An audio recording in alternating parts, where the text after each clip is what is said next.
So the first day I was ever in Guatemala was in 1976, and I was probably 21 years old, and Joe Stikos had recommended that I stay at the Pan American Hotel, which I thought was some fancy place, and turned out to be somewhat fancy place, but not that fancy a place.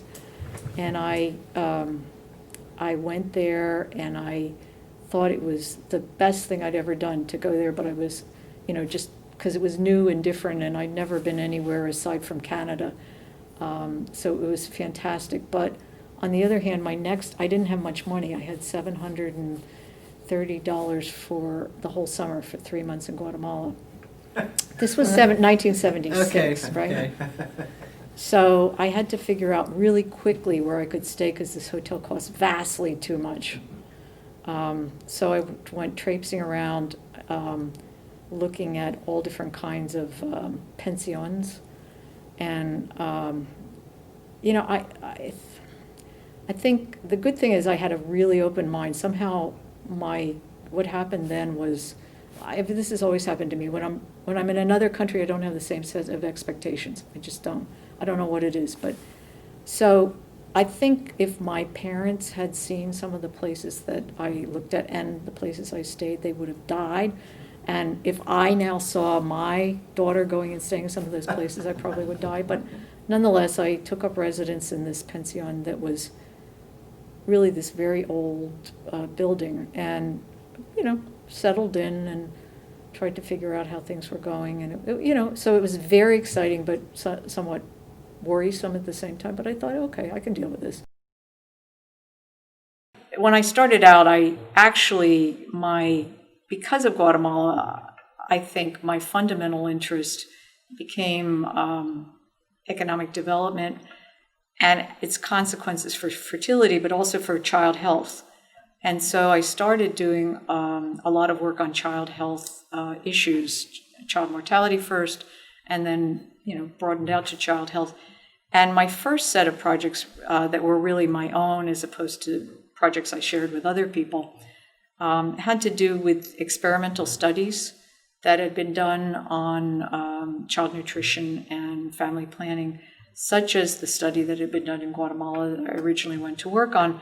But also, these were mostly public health studies. There was one called Narangwal that was done in the Punjab region of India, and a couple of other similar studies. And I thought, well, we could use these studies, because they were set up as experimental designs, to look at different kinds of outcomes for kids. If, with these particular inputs, can you improve the health of kids more efficiently than with another set of inputs, or without inputs? So I worked on that for quite a while. Guatemala is an interesting place because almost half of maybe more than half of the population are indigenous, Mayan and other groups. The other half of the population are known as Ladinos, but many of them have Mayan heritage too, but the two groups think of themselves as very separate.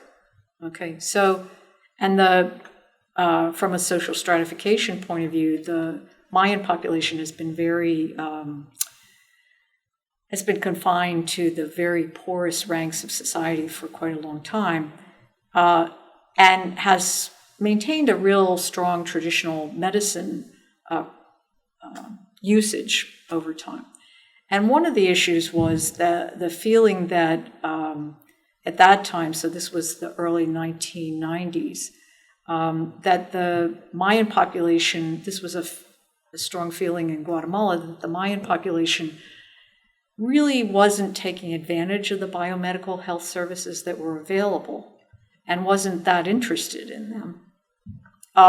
So we designed a study to take a closer look at that, but also to look at the process of choosing healthcare options and the consequences for maternal and child health.